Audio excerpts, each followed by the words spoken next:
Welcome back to What's in the Actual Mental Health, part 2 of the fucking shenanigans. Part 2 of healing your inner child. Healing that bitch. All right, Arian, it's your turn. Bitch. All right. We left off on you. You're welcome. I'm so excited. Part 2. Oh, well, this kind of like transitions right into it because this says, how do inner child wounds show up in your adulthood?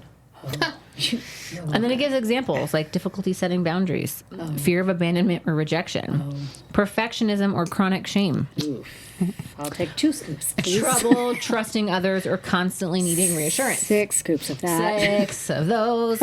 Attracting emotionally unavailable partners. Hey, you get the milkshake. That's like every scoop in the fucking Oh, damn, here box. it comes. Here it comes.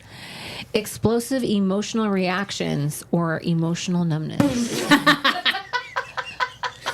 Yes. So what you're saying is, Arian. Rebecca said it. Yes. Yeah. Woo. I have no idea what they're talking about. Oh, I do. We've been friends long enough. Yeah, I mean, we're just acquaintances. And I know well, what she's talking you are about. clearly my acquaintance. Oof. Yeah. Well, so those last two just like, for sure. Just like sharing on, just like, divulge a bit. It makes you feel any better when she started with explosive. I was like, diarrhea. And then I was like, that's not where we're going. But of the mouth. So, Okay, yes. well, hi. Of the Also reactions. Yeah. That's Arian in a nutshell, pretty much. You're telling me you have no explosive emotional reaction? No. When have I ever exploded? When have I ever exploded? You don't have emotional, like explosive. You don't have explosive emotional reactions. No. And you're like, you're fucking dead to me. That's just the truth. You don't feel like that's explosive? Definitely No. no explosions there, guys. Yeah, no. No, I'm just like, you're dead to me. I'm done. Moving on. Okay. Yeah. That's why I'm just her acquaintance, guys. Just, you know. Yeah, that is why. Yep. Yeah, I would say for probably most of my Whole adult life. I've had some kind of explosive reaction of Diarrhea. something. Yes. Well, Diarrhea of the mouth. of the mouth, yes, most for of your sure. adult life. I mean, I could name one right off of the tip top that included you. Ooh, off the tip top. The tip top up here Mm-hmm. at Elliot's that night with. Am I allowed to say names? David? I don't have any money. It's not like anybody We could. don't have any money. Nobody could sue us. We don't have anything. Yeah. I mean, just say his last name, but Yeah, he not fucking his knows last who he name or is. his He's a fucking address. idiot. But yeah, he wouldn't leave Kat alone. Like, wouldn't leave her alone. I mean, like, it was borderline harassment, really. I mean, it got to a point, and I finally had just had enough, and the explosion was real. Is that like the same thing, or is that more just like you're being protective? Both. I think yes, you could be protective, but like, But it was because of his behavior and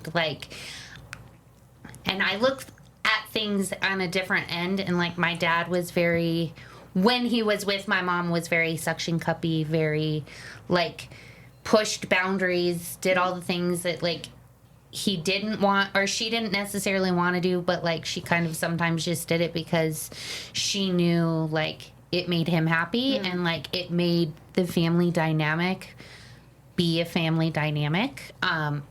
So I don't know. I mean, like, I can't pinpoint what it was, but like, he just was. he was like doing- stocky. It was Yeah, like he it like was- showed up. Well, and then that's what was, I'm saying. Like, that's kind of just kinda protective too. following me. Well, yeah, but I am very protective of my people. Sure. Like, probably too protective. Which Yeah, I is- mean, I would definitely. think- I could fall into that category. I've got myself. Yeah, fucked I on mean, a I few. would say that that's probably, again, situations. with that relationship part, you know, like, I'm so protective of my people that, Yeah. I mean, I'll go to fucking jail and I could. Do you feel like in Wouldn't- your current relationship, there's ever like explosive reactions to things with each other?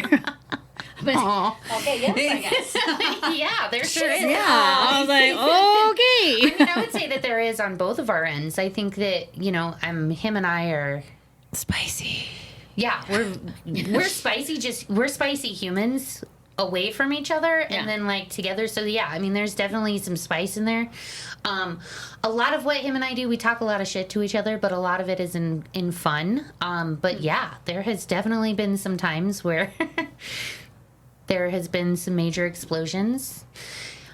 We've had some fun fights that I described the last fun fight. We'll put that in quotations. I really like the double negative.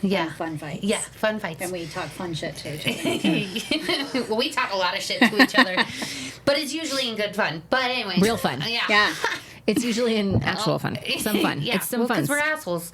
Yeah. But that last fight, like I described it to like Kat as like what I would normally see like a drunken fight. Oh. Like that's what like I The, like, associated that passion with. or, like- Yeah, because it was just so much that happened so fast and like it was all over the place.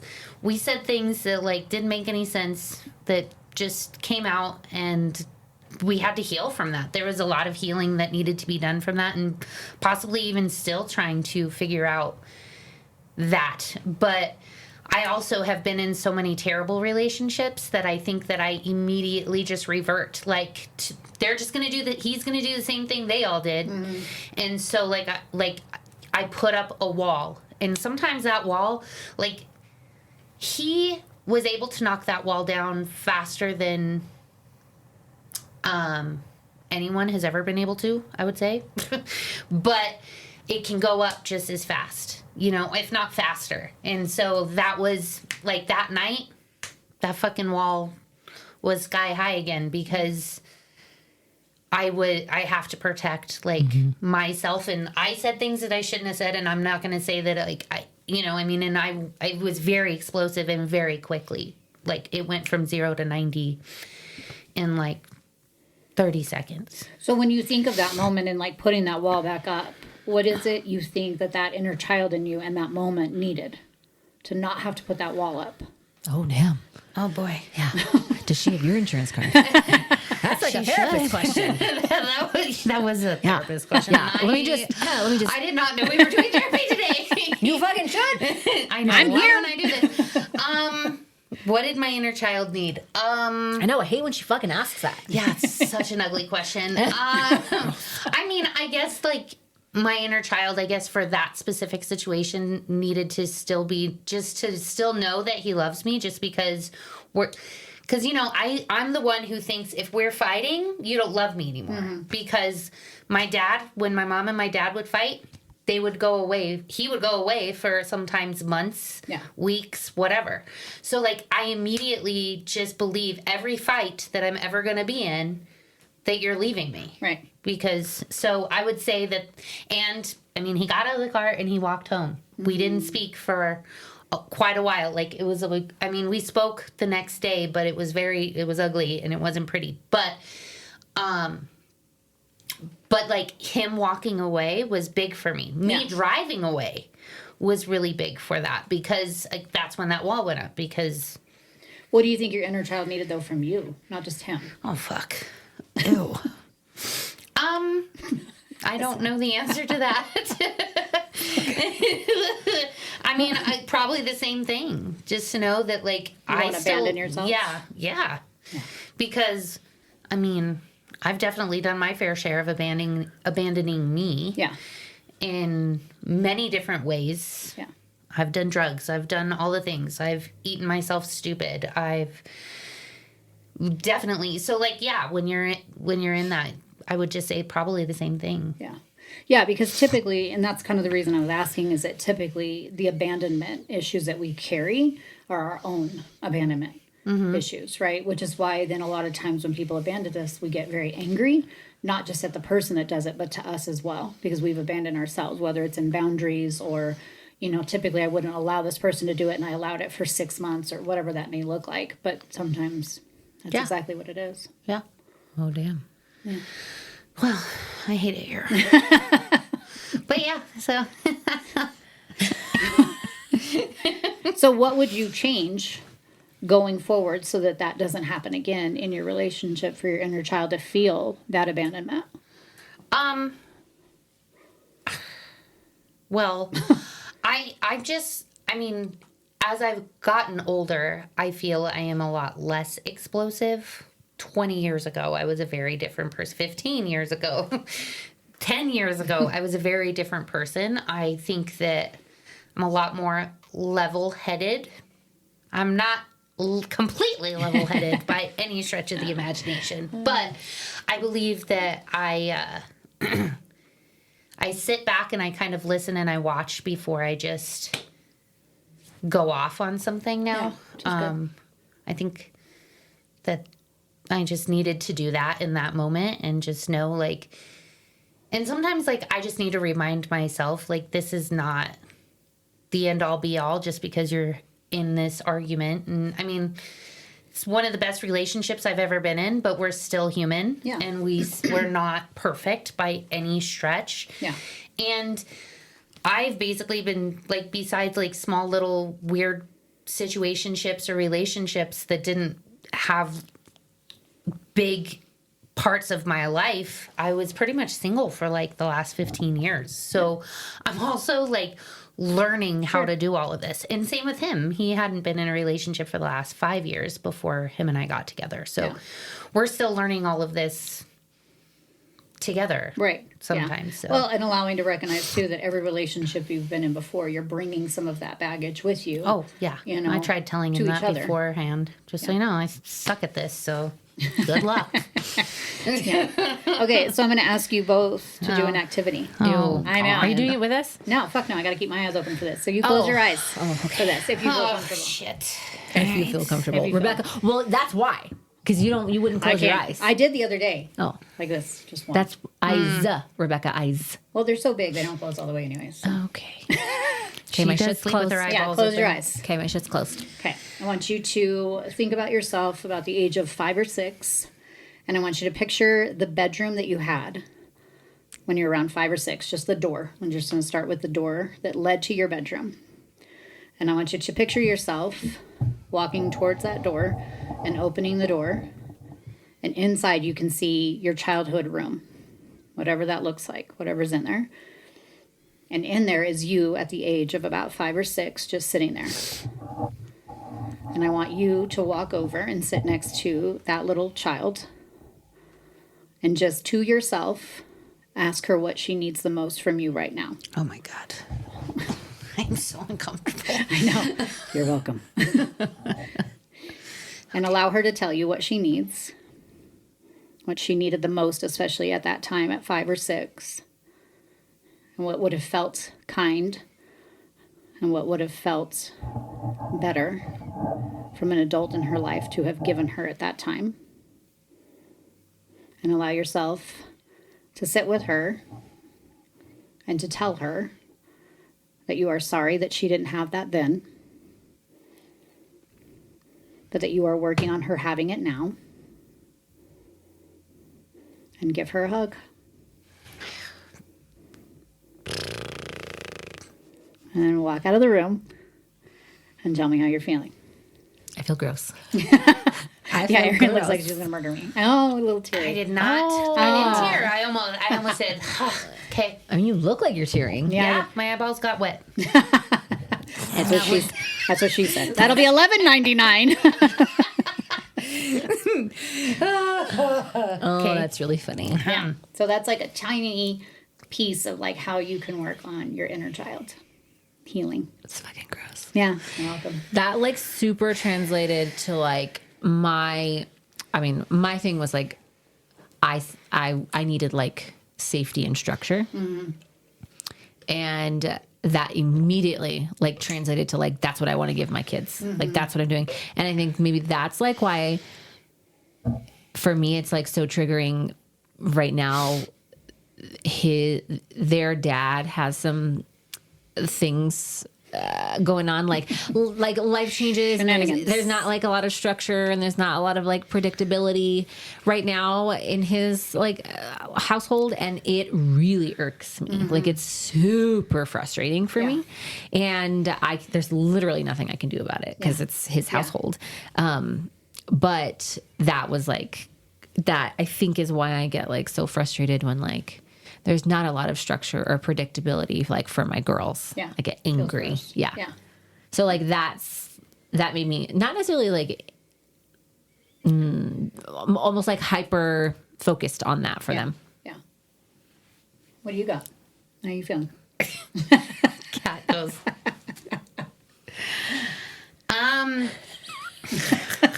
She hates it here. I actually really do. I can't tell you how much I love it here. You wanted to come. I know. I literally asked if I could come and You're do like, this. "Oh my God, It it's was gonna be really so more to hang fun." out with these two. You could have just been forgot like, can that we this just That'll go teach and you. have dinner? Can we do that instead? Yeah, if I can bring I quit. a balloon that says "Happy 40th," the old bitch Again. here. Yeah, Again, every year. she gets older. I mean, so I have a very, like, my dad is the one person who probably didn't show me any of the love or any of the things. I had a wonderful grandpa. My mom, again, she's a very loving human. So, like, it wasn't that I didn't have love. Okay. So, like, I just want to preface that. However, I didn't have love from my dad. Right. Like, I very much idolized. Like, I used to just love to sit and watch Kat with her dad because I never had that. Yeah. Ever. So when I have friends that, like, are super close with their dads, like, there's a part of me that is very jealous of that. Yeah, Like, oh God. Like father-daughter dances. oh yeah, those were the You know worst what I mean? idea. Like, you can, like, I see it on Facebook. Like, and it can just be like a random person who's taken their daughter to a father-daughter dance, and I'm like, well, my dad never would have done that with me. Like, it's those things Yeah. to me that is, like, where my hurt, I think, really comes from.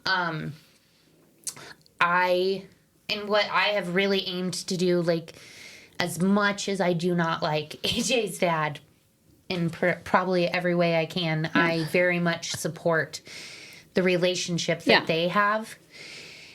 Even though it would have made my life a little bit easier if he didn't have the same relationship with his dad. Right.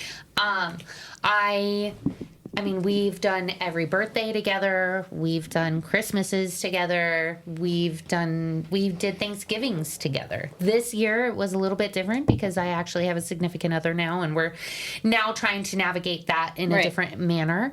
But I think that that's where, like, I almost am obsessive about making sure that AJ has that relationship with him, even though I can't help but just want to pull my hair out when it comes. Yeah. And I mean that with the most respect possible. You know? Yeah. Yeah. But I mean, I would say that, you know, that, and I also think that I'm very thankful that I didn't have a little girl. So I didn't have to have, like, even be that much more obsessive with that. Because if I would have had a little girl, and oh God, I don't know how that would have been for me. Yeah. I think that would have been very different. Yeah. Yeah, for sure. Yeah. Yeah. But yeah, I mean, that would be what I would say. My grandpa, he was great. Yeah. But I mean, he was just a But cute it's little old different. man, you know, like, and he did it the best he could. But yeah, just having that safety, like, and I think that's one reason why, like, with my current relationship with Mike, I tell him, like, you make me feel safe. And when I say safe, it's not just physically, it's mentally, it's emotionally, it's all of those. And I literally haven't felt that. I don't know if I ever really have. Yeah. Yeah. Ever. Yeah. Yeah. Okay. Someone else. I'm trying so hard not to cry. So someone else talk now. Thank This you. is Rebecca's fault. I hate her. I know, you're welcome. I'm literally Let's do sweating. this exercise where you just fucking like drip your heart out everywhere. Pew. You're welcome. You're welcome. Do that to her. Yeah, now. you Oh, just I've done close it. your fucking shit and talk I can't to close my Talk shit. yourself to yourself. Yeah, and tell your little inner self what the fuck Tell you your need. inner I have done it. I've done all that. Ugh. Yeah, that's how I know how to do it. But Poor here's something I little- will recommend, and I tell people this all the time, is that one of the things that I would recommend, especially for people who are kind of controlling and type A, who haven't healed their inner child, the more that you can play and go back to playing, which is why having your own child is kind of great. It helps you to also heal that inner child who didn't get to play. So if you're a child who was very parentified very early, you missed out on play. There's no two ways about it. And it's funny because I'll see it all the time when parents like come in with their kids and I'm like, okay, I'm going to watch you guys play. And the parents are like, and I'm like, cool, tell me about your trauma. And so you can typically, and as we get older, right, we are less and less allowed to play, which is stupid because play is the most authentic way for kids, especially to show up and talk about how they're feeling. But if you haven't healed your inner child, like I always tell people, like just do something dumb, like go to, cliffs by yourself. And now you can when you're over the age of 17, because thanks everybody. But anyways, so do playful things because then it helps you to kind of connect back to that inner child that wasn't allowed to have that space. So just there's that as well. What you got? You're welcome. This is going to be your most ASMR show you've ever had. Everybody's going to be like, wow, this was a lot of like breathing. I like it. $12.99 now. Jacking the price up every minute. Okay, I don't know. I mean, you're still pretty early in this, Arian, but I feel like you've probably healed some of your inner child just based on, our relationship and having watched you grow up over the last 15 years. That I have done. Yeah. Yeah. It's funny because I'm younger than you, but I'm older than you. Yeah. You're older than everybody. You're older than everybody, bitch. Whatever. No, I'm 40 and up over here. whatever. She's going on 47. I got the balloon to prove it. I hate everyone. Everybody. So this says, how has healing your inner child improved your relationship, self-esteem, emotional regulation, or mental health? All the above. Rebecca, you go first this time. What's funny is that I think probably all of them are like getting better as I go. I would definitely. Of course. I think it's a continual fucking process. Well, because you heal one part and then you're like, it's good. Like you said about the mom and the dad. And you heal one thing and then you're like, oh, that over there is burning. Well, and here's what's fun is like fire. You can heal your inner child. Then you got to heal your inner teenager. And that's like a whole different my inner teenager is the fucked one. Yeah, that's for damn sure. Yeah, and that's the other piece, right? Is it like we do stuff like this with clients and I'm like, okay, that 5 to 6 is good. Okay, now let's move on to 12 and 13. And they're like, I have to go. And I'm like, yeah, exactly. Because that's like a whole nother piece, right? Because like the little you that needs to be healed is the little you that needed like the kindness, the love, the attention. Then you got this teenager who hated everyone and everything, but still needed to be accepted and still needed boundaries and consequences and all the things that a lot of parents don't give their kids. And I tell parents, like, if your kid hates you, you're doing a great job. If your kid thinks that you walk on water, you've got a problem because there's a friendship rather than a parentship. Mm-hmm. And there's a difference there. Your kid can still think you're magical, but still hate you some of the time at least. If your kid never hates you, you're giving them everything they fucking want, and your kid's going to end up in kid prison at some fucking point. Like, there's no two fucking ways. I've met those kids. I've counseled those kids. So, I would say I'm probably kind of at a place right now where I'm, like, healing the inner teenager because I can feel, like, a lot of... Like when I'm thinking about stuff, I get real sassy about certain things like a teenager would. What? Like, yeah, I know. And I'm like, that's some bullshit. And then I'm like, where the fuck did that come from? Who is this sassy? Yeah. So I think that's like the hard part is like the little me is like, I'm good. I feel great. And then like the teenager's like, I'll fucking light it on fire. Yes. Yeah. And that's the other part. That's where we're at right now, ladies and gentlemen. It is. And I can feel it because where Rebecca lives. Yeah, that's where I like just hibernate. But I think it's because I'm really recognizing like the boundaries part of my world is real fucked with like life. And that's kind of where you start to learn boundaries. Typically you're supposed to as a teenager is like you're supposed to learn the boundaries, right? What is okay, what's not okay. And just, to clarify, because this gets muddy too, boundaries are like a door. It's what you're opening to say, yes, I'm okay with, or closing to say, no, I'm not okay with. It's not a wall. It doesn't stay. It's allowing you to have some flexibility. And as you trust people and people show you they can be trusted, that boundary can become flexible. So you can keep the door open a little bit more and a little bit more until you know for sure that they're good to hold that space with you. When people use boundaries like a wall, that's very fucking different and that's not healthy. And so I tell people all the time, I'm like, don't get them mixed up. But the hard thing, I think, not only in healing like the teenager, it's also healing as a woman and a girl. Because when women and girls use boundaries, we look like bitches. We look bossy. We look mean. you're not, smile more, whatever the bullshit is they give you. And I think that's kind of where I'm trying to really like focus in on, for me, probably like right around that age where the boundaries got muddy, where the shame kicked in, and where the perfectionism for me kicked in. Because I think it was probably right around that age. And that's the part that I think is taking me a lot more time this year to really like look at and not fucking hate every fucking minute of it. Because shame is heavy. Shame doesn't feel good. Shame is I am something wrong. And it's like, where does that come from? So I think for me, like that's kind of where this year has kind of been. And I'm getting better. I've moved through some things and I'm like, all right, okay. But there's days where I'm like still sassy and I'm like, I'll fucking light it on fire. But I'm getting there. I'm working on it. Little by little. Worst teenager. Kind of actually, I was a really good fucking teenager. I was a really fucking good kid. I didn't fuck around. I didn't have time. I worked and I raised my mom. I did not have time to be a fucking shitbag. So I was a really good kid till I got to that college. And then I was like, wait, because nobody was watching me. And I was like, oh my God. And then like 2 years, I was like, oh, okay, that was scary. And then that was it. That was my rough time. 2 fucking years. And I got my shit back together because I'm fucking anal retentive. Super healthy. That's why I don't have a colon. Because I was anal retentive and right out my ass. Oh. Literally. There you are. That's real. I know. Yeah. That's where all the trauma. Yeah, that's where it all Literally lived. just stored right there. It was just hanging out. Ate through it. Yeah. Yeah, in multiple places. Catherine, you're next. Haha. Like a dicks. Okay, well, let me just preface this with my teenage life. Okay, so my second half of 8th grade, well, rewind a little bit. When I was 12 years old, the FBI kicked my doors in and they yanked my dad and took him to prison. And they condemned our house because my dad was a meth dealer and he was like known as Scarface. And so they took him and then they condemned our house so we couldn't live in it. And so my mom and I moved in with my grandparents, my dad's parents, and they had like a 3-bedroom house, but they had an upstairs and it was a 1-bedroom, 1-bathroom and kind of like a walk-in closet.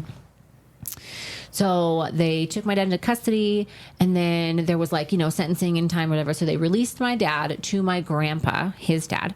And there was like a year and change, like in between. They put him on an ankle monitor and then he went into serve time. Okay. So that kind of brings us to like all of 7th grade, half of 8th grade. And then my dad goes off to prison. Mind you, that entire time we are living, my mom, my dad and I, in a 1-bedroom room, 1 bathroom and a walk-in closet from the time I was 12 until the time I was 16. Wow. That's a long time. Yeah. I mean, the walk-in closet is like half this room, and it was like just it was a decent sized bedroom, not like a master bedroom. And I slept on the floor. So my parents slept in a queen size bed, and I slept on the floor on like a little mattress on the It's a really floor. good thing that like CYFD didn't give a fuck about kids in the 80s and 90s. Do they now? We lived with my No, God. we lived with my grandparents. It's a very small yeah. little leap. It's like, We you lived just with my can't grandparents. sleep on the floor now. Yeah. That's it. And it was like I slept on like a little mattress on the floor, but they didn't like have room. Like I could have slept on the couch, Yeah. But like my grandparents lived there, and I mean it was a very nice house. They had a beautiful house and a beautiful backyard and all that, but like there just was no room, so I just slept on the floor, which was fine. So, then my dad, Everything's so fine. Yeah, Everything's it's fine. good. I liked it. Everything's Yeah. fine. Fucking great. loved it. So my Dick. freshman year, my dad was in prison. So he's gone. So it's just my mom and I, and again, living with my dad's parents. How fucking uncomfortable that could be for my mother. Like Yeah, looking, that's fun. like, fuck. Yeah. So we also shared a room as a 14-year-old girl, sharing a room with your mother. No personal space. Like starting your period, at like 13, like with my dad in the same fucking room, sharing a bathroom. Like there was a lot of like overlap there. So And then, my dad was gone until sophomore year.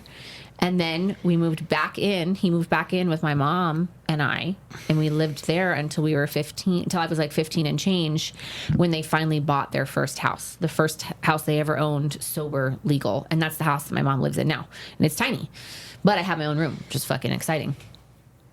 But so I like really grew up with my parents. It was like roommates. Yeah. They're really, I mean, yeah, we butted heads. My mom and I butted heads more so Just like than you would a roommate. just at like you would a roommate or an older sister. Right. Like we shared clothes. We, you know, See, that's how my mom and I were. Very we much were like super tight. Yeah. And like, but I never was like a terrible teenager. I mean, I didn't have sex in high school. I didn't do drugs in high school. I had one, you know, boyfriend. I had the same boyfriend for like 2.5 years. I didn't really rebel until after high school. Yeah. When no one was watching. Yeah. Yeah, when they let you go free. When they were like, ugh. But I was, and then I was in drama and choir, and I was always busy and doing all these things, but like just still kind of like grew up with my parents, and so I didn't really get to be parented so much as like these are my best friends. Yeah. Yeah. Same. So I think there are some parts of me that I feel like I missed out on like the fun sleepovers with your friends and like I hated sleepovers. The girls trips or like things that you were like supposed to be doing then or whatever. I didn't necessarily get those. I just did like all of them with my mom. Yeah. So I don't know. I don't really know what that translates to, but I guess you can't really set boundaries when you live in the same room. Well, you can, but you wouldn't. Well, and I'm, who the fuck's going to teach me that? That's what I was going to say. But you don't have somebody who's teaching you that because somebody didn't teach her. And sure as fuck wasn't my grandparents because they were like, and both sets of grandparents, my mom's parents and my dad's parents, sober, great people, never touched a drug, hardworking, great people, both sides. But boundaries, and I don't think my grandmother, I've never heard my granny talk about boundaries because she's 80. I don't even think that was like, you were one of 12 fucking kids. You got to live. That was your boundary. Right. Like, that's it. That's Hallelujah. right. Yeah. Like, good luck. You made it out alive. Right. There's your boundary. Yeah. And well, they're going to take care of you now. Yeah. I did my part. Yeah. And I don't think that many people, I know most people, especially women, are not taught boundaries. Like, it's rare when I talk to even like my kid clients that I'm like, do you know that that's like inappropriate? You need to set, like, let's talk about boundaries. And they're like, blink, blink, blink, blink. And I'm like, okay. Here we go, and they're like 13, 14. And so it's not something that, unless somebody teaches you and shows you, because even like with Osiris, like our son, I will tell him when we're leaving somewhere, I'm like, okay, we're getting ready to leave. Do you want to give knuckles, hugs, high fives, whatever you need to do, go do that. So that he has that autonomy to decide how much do I want to be touched, right? Because that is his boundary to set. That's his body. I would have loved that fucking option. Jesus Christ. I would love that option even now as an adult, Like, fuck, I don't, brick, no. Not you, acquaintance. No, yeah, I'm like, hey, COVID, let's get that 6 feet back, motherfuckers. Yeah, you definitely thrived in COVID. Oh my God, it was the best time ever. I was like, look at me, free in the world. No one's touching me. Now I'm just going to walk around with a fucking hula hoop forever, just like strapped around my arms. But there you go. But it's things like that, right? MySpace. Yeah, it is. I'm like, the new fuck, MySpace. I have like 3 fucking hula hoops. She's like, we need an extra I'm like, one. I actually need like a caterpillar to just fucking right here. But yeah, so it's like helping him to understand too. Is like, you have the right to say, that doesn't feel good. I don't want to do that. I don't want to sit on your lap or hug you or whatever weird shit in the fucking we all had to do. But nobody teaches us that typically. I mean, it's very rare that boundaries are taught. Very fucking rare. But when you're in a very enmeshed family, that's never going to exist. Fucking same. It wasn't. I don't think. I mean, I would just have to say that I very much second that. I don't even know if I heard the word boundary until maybe the last 10 years. Right. Yeah, I think mine was like mid-20s. Yeah, like it being like an actual word that you could use for reasons. Right. You know what I mean? Like besides, I truly just don't know. I think, as when I became a parent that I definitely, you could see that. I mean, I became a parent at 22. So him and I grew up together. Right. Very much so. But like, I could tell sometimes that he's like, for some reason, that fucking kid will not give me a kiss anymore. The picture that I posted for Mother's Day, I said, let me give you a kiss. And he's like, no. Like, that's what that picture is. Like, that's actually really what that whole situation was. But it just ended up being a really cute picture. But, like, I understand, like, that he's boy, he does his thing. Like, I'll be like, I think I told him, I was like, give your mother a kiss. Because, like, I know he doesn't like it. And he's like, no. And it's just, but I try very hard to respect it. Like, especially Right. with, like, your girls, like with Alana. You know how she's like, sometimes you walk in and she just loves Right. you immediately, and then there's other times and she's like, I don't know who the Bag fuck of you are. dicks. Yeah, For she's you. like, I know you've been around for like my entire life, Yeah, but, like, don't touch me. we're But not about today, it. Sam. Yeah, and you know, and you Today I'm like, you're an acquaintance. yeah, today, literally, Yeah. today, She yes. tells me the same thing. Yeah, I know. But I mean, and I very much respect that Right. for her because I understand that, you know, everybody just has different feelings and emotions. And so I definitely get that. But I would definitely say in my high school era, I definitely fuck no. didn't even know what a boundary was. I mean, No. and it's really funny you guys say that, like, you guys were the good kids. I was like the complete opposite. Yes. Yes. Yeah. I, No, we know. Hold on while I get shocked here for a second. What? Stop it. I was promiscuous. No. Stop it. Stop that. I call it my drug apartment. I had my drug apartment when I was 16 years old. Fuck. Being exciting for you. Yeah. I mean, it was a good time. Yeah. But I mean, Fucking but my mom, excited for you. she said, you know, like, we had rules in the house, and like, she said that she couldn't live with me because I stayed up on the phone all night and like all this stuff. I ended up moving out when I was 16. I moved in with my best friend Summer for like a month. Why does everybody have a friend Summer who was like some scandalous bitch that nobody should hang out with? Like everyone I've ever known that was like a troubled kid is like my friend Summer, and I'm like, oh, it was a Summer. I'll show you a picture of her. I can picture her in my head. And I'll be like, yeah. that's I do love her that's with my every whole heart. Summer I've ever known that got somebody into some shit. Her and I definitely got in our fair share, for sure. But yeah, so I moved in with her for like a month and a half. And then I moved in with my sister and my grandpa. I think I was there for like 6 months or something. And then I was really pissed because my sister didn't want me there, but she had my grandpa kick me out. Oh. Which he was like the one male figure in my life Right. that was like a male figure in my life. So that like, Yeah. yeah, it was cool. And then I moved in with my other sister. I lived with her for like a couple weeks, and we beat the shit out of each other, drunk as hell one night, getting ready for a rave. Yeah, that. And then, but I mean, like, to the point where my mom got a restraining order on her. Like, it was good. It was a good fight. We beat the shit out of each other for like an hour and a half. Wow. It was good. It's about an hour and a half too much. Oof, yeah, Yeah. it was rough. But she's just, this is where my explosiveness comes in, right? Okay, so she's one of those people who she just thought everybody was scared of her. And the one thing I'm not scared of is pretty much anybody, unfortunately. Especially when I was in high school. Yeah. I'm a little bit better now. Yeah. I'll still talk a lot of shit, but I usually won't like go full head, like, throwing hands right away. But yeah. Because you're really old now, and you shouldn't. Yeah, You're still older. I will throw a hip, probably. You will. Yeah, you'll break a hip. Yeah. And it's just downhill from there. Fucking dislocate that shit right away.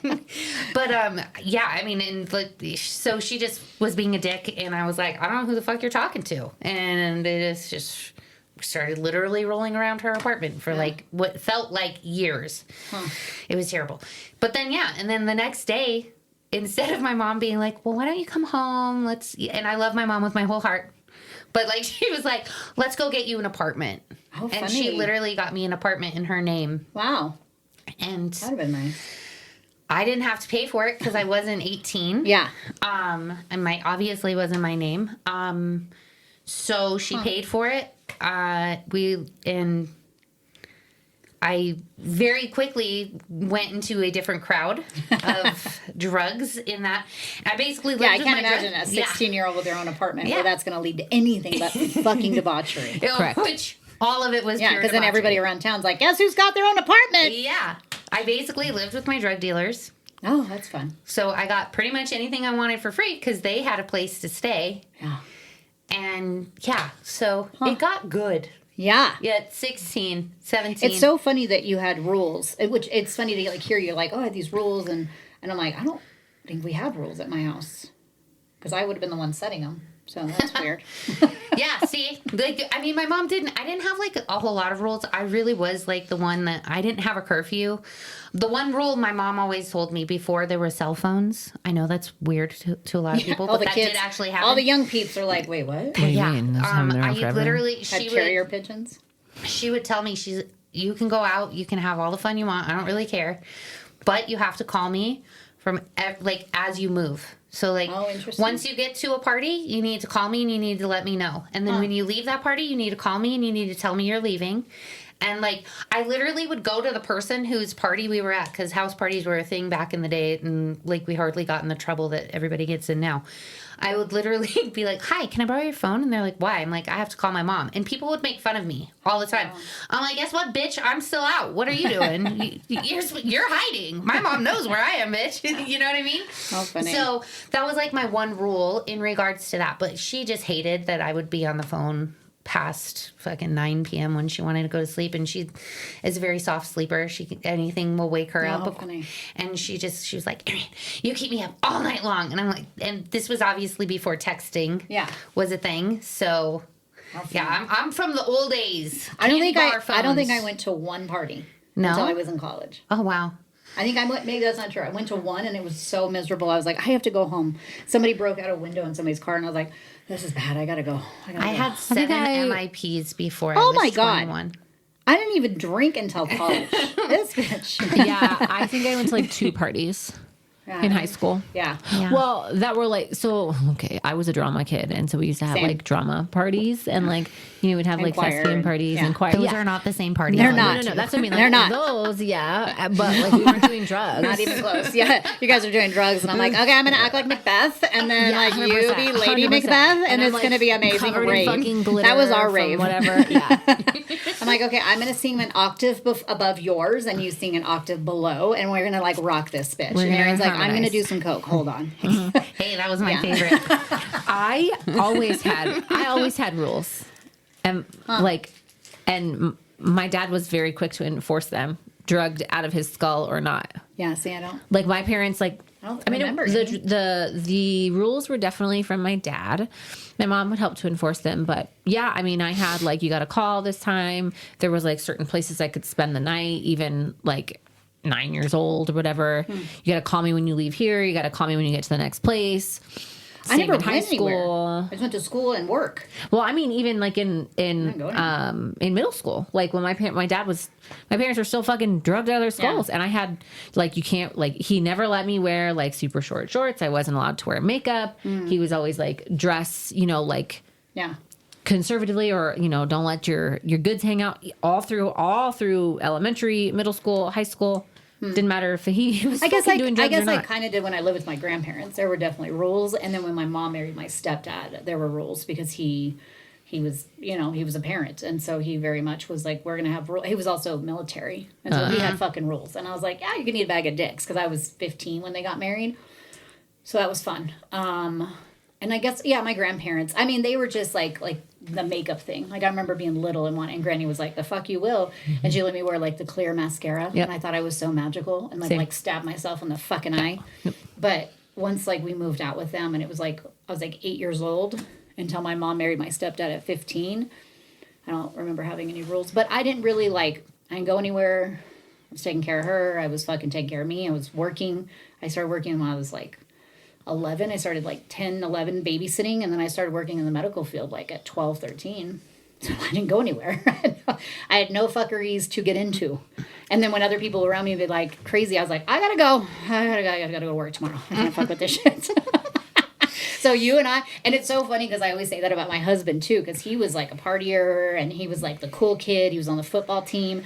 And one time Osiris was like, would you guys have dated in high school? No, the fuck we would not. I was super nerdy. I was like glasses and drama and choir. And he's over here playing fucking football with his frosted tips. We would not have hung out. Yeah, I don't think I would have hung out with Angelo. Yeah, you and Angelo would have hung out together. And I would have been like, I don't know who the fuck those two crazy motherfuckers are. Well, my Mike and I talked about that too. Like, we were actually just talking about that like the other day, and I was like, I don't think we would have dated in high school. 'Cause, No.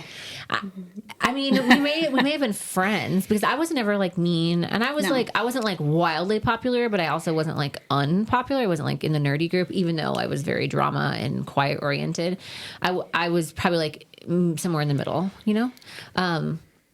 But I don't know that I would have dated him because he like used to smoke pot, and he was like on the baseball team, and he was like, you know, he graduated early kind of thing. And I was like, probably not my style. Yeah. Funny. My Mike and I were talking about that the other day too, and I was like, "Good Lord, you and I never would have worked out with you like 20 years ago."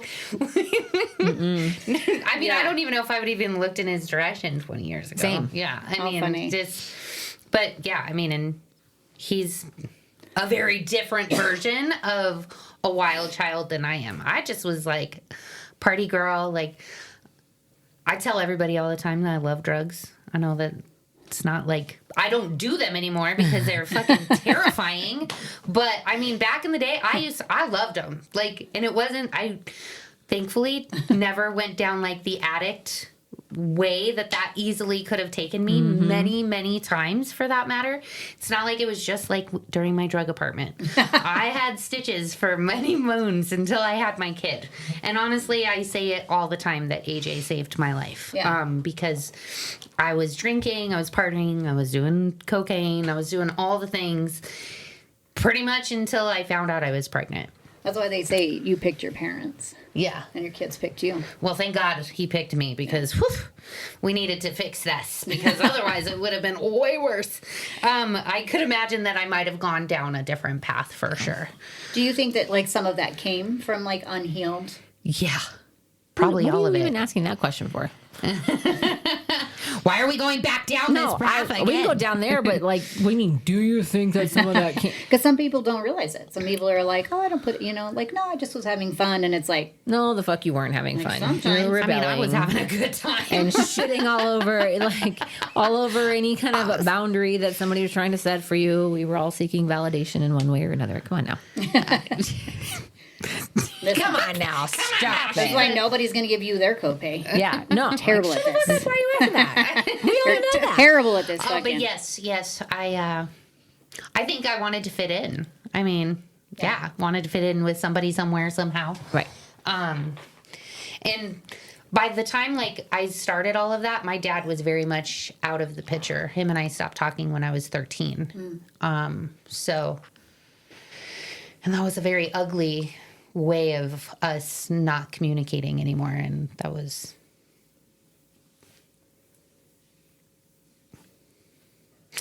He did something, I'm trying to figure out how to say this. He did something that, like, in my head, I knew wasn't my fault, but him and we got into a fight. I hung up on him, told him I don't want to talk to him anymore on the phone. I don't even remember what the fight was about. I don't even remember why I blew up on him. I can't tell you. But I told him, I no longer want to speak to you, and I no longer want you to be in my life. This was at 13 years old. That night, he got shit-faced wasted, went to my sister's work. She worked at Caro's as a waitress at night. And, was drunken and oblivious with her. Waited till she got off of work, walked her to her car, and tried to make out with her. Oh my gosh. Yeah. And that threw me, to this day, in my head, I'm fully aware that was not my fault. Sure. But in my heart, I take full responsibility for that to this day. And I know, but it was just because of the fight and all that stuff. But yeah, and he literally stuck his tongue down her throat and forced himself on her, not to the point of rape or anything, but to that point. And that broke me for so long. Probably, still, I very much take that and I hold that. Yeah. Even though I'm fully aware that he's a grown ass adult and that wasn't. Well, what you know, my what fault. you feel are so different. They can live in the same brain, which is Right. hard, and in your heart. Yeah. Yeah. It is very weird thing. But so, yeah, all of that had everything to do with all my drugs that I've done probably my whole life is probably also just a way to shut shit off too, you know? Yeah. Well, and that's why I always say, like, I'm real lucky that Epstein didn't drive through New Mexico at some point, because I would have been fucking prime pickings. You know, especially because I was like 8 years old, like going to the bus to get groceries, boop, boop, boop, boop, you know, weighing like a $1.01 soaking wet, you know, so it's kind of that same thing where you're like, oh yeah, that would have been a real fucking shit show. And then it fucking fucks your shit up. Yeah. Yeah. But can you look at that for forgiveness of yourself as well, and of you at that time? Because that's a part of you that's younger that needs to heal, right? Can you look at that? And again, just as much as we were talking about forgiveness with others, of saying, I can forgive myself at that time because I was doing the best that I could with what I had in my toolbox. Gross. Sure. That's unbelievable. Sure, I could. Sure, I could, but I'm not going to, motherfuckers. I have a real thing Not with today. forgiveness. Oh, why? Because I'm fucking a petty bitch. I've told Kat this pretty much our whole relationship, because I used to go to church with her when her dad would be doing his church thing, and they would talk about forgiveness, and I think I cried every single time that we talked about forgiveness, because I have this thing where, like, if I say I forgive you, that means it's okay. And, like, I still just don't know how to wrap my head around the fact. I mean, I'm getting better at it, I think. But I have a very hard time with saying, I forgive you. Because, first off, I don't. What would it look like, though, instead of saying, I forgive you, to say, I forgive me? Probably the same thing. I mean, First off, I don't. There's zero forgiveness there. No. No. I am... well, I've never really thought about telling myself I forgive me. I haven't really ever thought about that. I barely just told myself I love me like a couple of years ago. So. When you think about, like, I accept your offer, I accept your behavior, like, what is that? What does the word accept mean to you? You're allowing whatever it is. Yeah, like I allow it. Yeah. Okay. And when you think of the word to forgive, I forgive that you knocked over that cup. I forgive that you stepped on my foot. What does that mean to you? That it's okay. Okay. So okay and allowing, do you see how those are different? So it's okay that you bumped into me, but I don't allow you to just knock me to the fucking ground. Yeah. Right? So those are different. So can you say that in me forgiving you is for me to say, I see what you did there, period. I don't allow it. I'm not saying it's okay. I'm not saying you can do it again. I'm just seeing what you did there and opening my space for me to forgive me for what happened in that moment. Yeah. Okay. Both of you can suck a dick. Ew. Well, God, honestly, Rebecca, why are you such a therapist? Yeah, gross. I honestly, What I get paid to do. God damn it. I truly have never even thought about, like, having to forgive myself for that, because again, like, I'm aware mentally that, like, that wasn't me or my fault. That was his doing, his behavior. Right. So I never really thought that I needed to do that. Well, this is neat. Because if you're separating them, right? So if you're looking at it. Like you're trying to convince. I don't think that you believe that it wasn't your fault. I think you're convincing Maybe yourself. that is what it is. Like, I think that that is a very big tug of war for me. Right. And it has been since the day it happened. Right. Well, actually, that's not true. For a very long time, I just thought it was my fault. Well, 'cause if but you as I've gotten older, Right. like, I'm very mentally aware of that. Right. If you start Emotionally, I'm to, not. so if you start to look at it kind of like a movie, right? But you're talking about two different movies that just happen to play close together. But if you look at the first movie that you are actually a part of, just the first part, and you say, in that moment, I was hurt and I said hurtful things, and I'm allowing myself forgiveness for the hurtful things that I said by being a hurt person. 'Cause hurt people. There's no two ways about it, right? And so I will allow myself to forgive myself for saying things that were hurtful to someone, because doesn't make me feel good to have done that. And that's where that movie ends. And it moves to black, roll credits, done. Then a whole different movie with a whole different person that has nothing to do with you starts. And that is your dad's movie, and that is his to forgive and roll credits to and do all the things for, not yours. You're just mixing your movies together. You have to just hold yours and say, in this piece where I only played a part in this one piece, I can allow forgiveness for me. And that's it. And then I'm done, because that's all that is mine. And everything else has to be someone else's. It has to be your sister's. It has to be your dad's. It's not yours because you weren't in that movie at all. Yeah. So can you take time to separate them? That's what I'm asking. Well, I guess I'm going to have to. I hate it. Yeah. You signed up for this. I've been to therapy about my daddy issues, and nobody has told me that before. I hate it. I can't even make eye contact with you ever again. I'm never signing up for this podcast. Yeah. See what happens when you show up early? And last. Oh, so good. This is fucking fantastic. Therapy. That's why we call it therapy. Therapy on the air. It is therapy on the air. Well, that's Therapy. great. Thanks you're for welcome. that. Yeah, You're welcome. But yeah, You should sign I a guess waiver it's before definitely- these podcasts. You should start making people sign waivers. This was very therapy. This was probably the most therapy we've done. Yeah. Yeah. Yeah. Gross. Yeah, you're welcome. Yeah.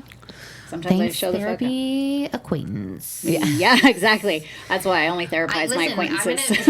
Obviously. That's all you should do. Therapize. Therapize. That's it. That's all I got. I'm done for the year. But no, and I think that's why, because that's what part of like working on the inner healing is that the forgiveness stuff is really hard. It gets really yucky. Okay. Because forgiveness is hard. Yeah. And that's what everyone always says. They're like, if I say I forgive this, I'm not saying I'm allowing it or that I approve that it happened. And it's like, those are two very different words. Those two are nowhere even near each other, right? And it's the same thing when people are like, forgive and forget. And I'm like, I'm not Jesus and I don't have Alzheimer's, so no thank you. Preach. Yeah. So it's like, I'm not asking you. And most of the time, too, when I tell people, like when it comes to forgiveness and even the way the Bible looks at forgiveness, it isn't about necessarily even that I'm forgiving to heal the other person. I'm doing it for me. Because again, when you don't forgive, you are the only one drinking that poison. You are the only one that feels that pain. You're just like holding that hot coal. You're just like, cool, this is great, and I fucking love this, right? And again, it leaves you open to forever being a victim. And if you want to be a victim forever, that's up to you, but it's not healthy and it's not going to get you anywhere, right? Yeah. And so how do you separate forgiveness from anything else? It has nothing to do with allowing it. It has nothing to do with saying it was okay. You can say, I forgive that this happened and how I felt in that moment and what I was thinking in that moment, because there's two different things, but I would never allow that to happen again, and I would never let that happen to somebody I love. And that's where you pull that control back. Wow. Yeah. Well, that's Gross. great. Yeah. Good times. All right, well, bye. Wait, no, do you have an animal fact? I do. Well, fuck, I had a really good frog one, but now I can't remember all of it, and so I'm going to save it because I'll fuck it up. So let me give you a different one. We've now started ending our podcast with random frog. Random animal facts. Okay, are you ready? It's part of her Did I tizzy. tell you about the sloths? Have I done the sloths yet? Are they the ones that have little armpit pockets? No, that's otters. Okay, I love otters. I know. They have a little armpit They're pocket. so precious. Yeah. Okay. But no, that's not that. So sloths, in their armpits, though, they have their nipples. And it's like, if you think about, because you're like moving real slow, it would make sense that your babies are here because you're like this. So you're holding on to them while you're wiggling down. Did you know that the only time a sloth comes out of a tree typically is when they need to poop? So it doesn't happen very often because they got to work that ass. But they come down and they very graciously dig a hole, poop in the hole, cover it up, and then slowly go back up. And in water, sloths are very fast. Yeah. You're welcome. That was like 3 tips. Yeah, you're welcome. Animal tips. Yeah, take it. I'll give you otters another day. Take that tip. Take that tip. Take Not the just shaft. The tip. Not the Not the shaft. shaft, just the tip. The tip. All right. All right. All right. well, Anything else now that we've No, I reached think that into your is soul? literally just ripped. I think that was plenty. Yeah, that's what he said. Yeah. Lord mercy. Well, looks like Arian has some talking to do to her little inner human in there, and just be like, Yeah, enjoy you it. good in there? Yeah, it'll be fun. Well, I'm And she'd be like, no, bitch, I'm not. Heal me. Heal me, Mom. I don't want She'll to. be like, No, I I've know. been waiting for you to heal me. Like that. Kat told me the other day, like a couple months ago, It's she's the same like, thing. you need to go. Yeah, I mean, it really is. You really need to go back to therapy Yeah. after the situation. And I was like, Okay, I was a little more graceful than that. well, I know, but no, in a nutshell, it's, Probably not. No, the fuck I'm real good. She was like, do you want me to? I was like, what give you my hat am I opinion? wearing right now? Do you want me to That's nice. tell you That's good. what you want to hear? It's a good boundary. Yeah. No, yeah. Yeah, because Arian didn't used to do that. She would just be like, fuck you, you're dumb. And I'd be like, could you work on the delivery a little bit? I'm better. No, I know. Yeah. I've gotten better. 15 We years. worked on Yeah. it together. Yeah. We've grown together. But yeah. Nice. But yeah, but she I was like, I really think that you need to go back to therapy. And I was like, she's like, I don't want to. And I was like, I don't actually care. yeah. Yeah. I literally don't want to. But there's also like a weird part of me that this is the best part of my life that I've had in a very long time. Yeah. So like, it's weird for me to be like, hi, I still need therapy, even though like, No, that's the best time to do it. That's the best time to do it. Yeah. Because you have to remember too is that when you're in a relationship, your partner is your mirror. Okay, so everything that shit. yeah. So everything that like so when they are your mirror, everything that triggers you, it's just you looking back at you. And if you can't work on those triggers together and heal those together, you cannot grow together. Gross. And you ultimately doom your relationship. Yeah. shut up. Yeah. So get therapy, everybody, including your ass. So the moral of the story. Ladies and gentlemen, go your ass to therapy. Yeah, Go way your ass. too. Take your ass. Take your ass, wavesbh.com. Yeah. Little plug. Change Yeah. plug. Yeah. I'll wear the fucking shirt next time. All right.